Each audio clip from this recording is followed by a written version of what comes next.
Morning, सुप्रभात प्यारे बच्चों। हिंदी व्याकरण में हम शब्द रचना पे चर्चा कर रहे हैं। शब्द दो प्रकार के होते हैं। नंबर एक सव्यय, नंबर दो अव्यय। सव्यय वो शब्द जो वाक्यों में आने के बाद बदले जा सकते हैं, उन्हें सव्यय कहते हैं। जैसे सूरदास ने सुंदर धर्मगीत लिखा। संज्ञा, सर्वनाम, क्रिया, विशेषण के माध्यम से इसमें शब्द बदले जा सकते हैं। संज्ञा किसी भी नाम को संज्ञा कहते हैं। वो शब्द जो किसी भी नाम को दर्शाता है उसे संज्ञा कहते हैं। संज्ञा 5 प्रकार की होती हैं। नंबर 1 व्यक्तिवाचक, जातिवाचक, भाववाचक, द्रव्यवाचक और समूहवाचक। व्यक्तिवाचक संज्ञा की परिभाषा एवं उदाहरण हमने पिछले वीडियो में आपको बताया था, जिसका लिंक डिस्क्रिप्शन में दिया हुआ है। आज हम आगे बढ़ते हैं, लेकिन आगे बढ़ने से पहले हम एक महत्वपूर्ण सूचना देंगे कि आपको बीच बीच में प्रश्न पूछे जाएंगे। उन प्रश्नों के उत्तर आपको वीडियो के अंत में मिलेगा देंगे। अगली परिभाषा जातिवाचक। जातिवाचक संज्ञा की परिभाषा जिस संज्ञा शब्द से एक ही प्रकार के सभी प्राणियों, वस्तुओं या स्थान का बोध होता है उसे जातिवाचक संज्ञा कहते हैं। जैसे देश, नगर, जनपद, पर्वत, पशु, पक्षी, पुष्प आदि। इसके लिए हम कुछ वाक्य आपके सामने प्रस्तुत करते हैं। जैसे बागीचे में फूल खिले थे। बागीचे में फूल खिले थे, इस वाक्य में आपको ऐसा शब्द ढूंढना है जो जातिवाचक संज्ञा को बोध कराता हो।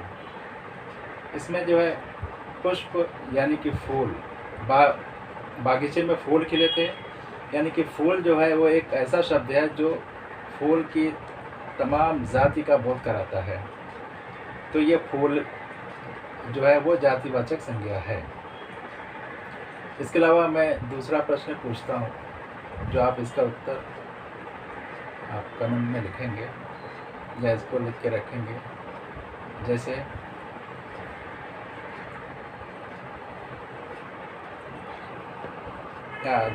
प्रश्न है, वाक्य बताता हूँ। जैसे अयोध्या में भव्य मंदिर का निर्माण हो रहा है। या दूसरा प्रश्न है, शहर में पुस्तकालय होते हैं। इन दोनों वाक्यों में से आप जातिवाचक शब्द ढूंढ कर लिखेंगे। आगे बढ़ते हैं हम। भाववाचक संज्ञा की परिभाषा वो शब्द जो किसी भाव, गुण, दशा आदि का बोध कराते हैं उन्हें भाववाचक संज्ञा कहते हैं। भाववाचक की विशेषता यह है कि हम इन्हें देख नहीं सकते, नहीं इन्हें हम स्पर्श कर सकते हैं, केवल महसूस कर सकते हैं। भाववाचक संज्ञा को कभी गिना भी नहीं जा सकता। जैसे मानवता, बुढ़ापा, बचपन, खुशी, गम, दर्द, चोट आदि। इसके लिए किसी उदाहरण और परिभाषा के आधार पर हम कुछ वाक्यों को जानने की कोशिश करेंगे। जैसे परीक्षा में सफलता प्राप्त करने के लिए परिश्रम करना पड़ता है। यहाँ पे सफलता प्राप्त करने के लिए परिश्रम करना पड़ता है। परिश्रम का मतलब मेहनत करना। ये परिश्रम जो होता है वो हम उसका अंदाज़ा नहीं लगा सकते, इनकी गिनती नहीं की जा सकती, इन्हें देखा नहीं जा सकता। हम सिर्फ जो है महसूस कर सकते हैं। जैसे दूसरा उदाहरण है इसमें, बालक के पैर में चोट लग गई। बालक चलते चलते गिर गया। ये गिरना, चोट लगना, ये गिरना और चोट लगना केवल एक महसूस की चीज़ है। ये सिर्फ महसूस कर सकते हैं, इसे हम अंदाज़ा नहीं लगा सकते या इसे हम इसकी गिनती नहीं कर सकते। तो ये चोट लगना या गिरना ये भाववाचक संज्ञा के शब्द हैं। अगला प्रश्न हम पूछते हैं कि सैनिक जंग लड़ते लड़ते बेहोश हो गया। आगे बढ़ते हैं। अगली संज्ञा है द्रव्यवाचक संज्ञा।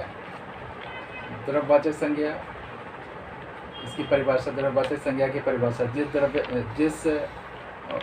जिस संज्ञा शब्द से किसी द्रव्य पदार्थ या धातु का बोध होता है उसे द्रव्यवाचक संज्ञा कहते हैं। द्रव्यवाचक संज्ञा की विशेषता यह है कि इन्हें केवल नापा या तौला जा सकता है। द्रव्यवाचक संज्ञा को गिना नहीं जा सकता, इन्हें केवल जो है नापा या तौला जा सकता है। जैसे अनाज, पानी, दूध, चांदी, सोना, लोहा, कोयला, तांबा, पीतल आदि। ये सारी चीज़ें जो है ये इनको हम सिर्फ वज़न कर सकते हैं या नाप सकते हैं, हम इन्हें गिन नहीं सकते। अनाज, एक एक अनाज गिना नहीं जा सकता। अनाज को तौल के ख़रीदा जाता है। सोना चांदी तौल के इसका वज़न करके इसे खरीदते बेचते हैं। कोयला वज़न किया जाता है। दूध नापा जाता है। हम इसी तरह से इसे द्रव्यवाचक संज्ञा की परिभाषा एवं उदाहरण के माध्यम से कुछ वाक्यों को समझने की कोशिश करेंगे। जैसे आजकल शादी विवाह में जो है सोने और चांदी के आभूषण का प्रचलन है। शादी विवाह में किस चीज़ का आभूषण बनता है? सोने और चांदी का बनता है। यहाँ पे सोना और चांदी ये ऐसे पदार्थ हैं, ऐसी वस्तुएं हैं जिन्हें वज़न करके जो है उसे सोने और चांदी में के आभूषण बनाए जाते हैं। और इसके अलावा हम एक प्रश्न पूछते हैं जिसका उत्तर आप बताएंगे। माँ ने दूध से खीर बनाई। इस वाक्य में आप द्रव्यवाचक संज्ञा शब्द ढूंढकर आप कमेंट में लिखेंगे। अगली परिभाषा है समूहवाचक संज्ञा।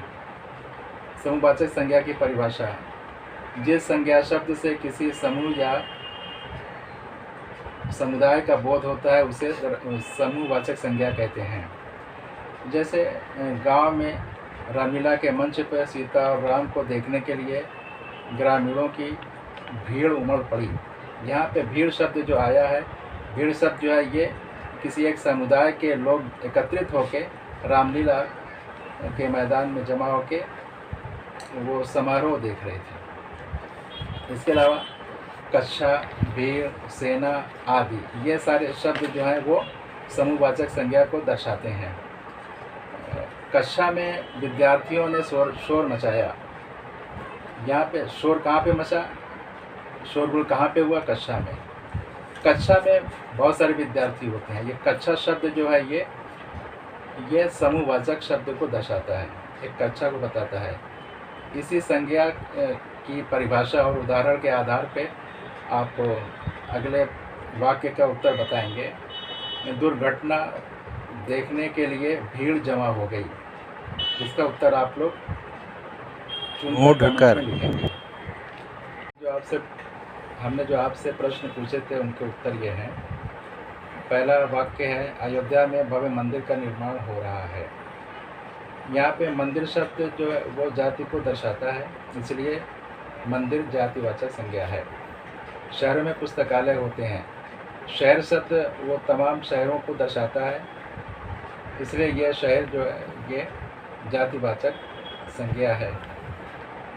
सैनिक लड़ते लड़ते बेहोश हो गए। बेहोश होना एक भाव को दर्शाता है, इसलिए ये बेहोश होना बेहोश भाववाचक संज्ञा है। इसका उत्तर यह हुआ। माँ ने दूध से खीर बनाई। दूध द्रव्यवाचक संज्ञा को दर्शाता है। इस वाक्य में दूध द्रव्यवाचक है, इसलिए दूध द्रव्यवाचक संज्ञा है। दुर्घटना देखने के लिए लोगों की भीड़ जमा हो गई। भीड़ समूह को दर्शाता है, इसलिए समूह जातिवाचक संज्ञा हुई। आपको हमारा वीडियो देखने के लिए धन्यवाद, और जाते जाते हमारे चैनल को सब्सक्राइब करना न भूलें और अपने किसी मित्र को ज़रूर शेयर करें। धन्यवाद।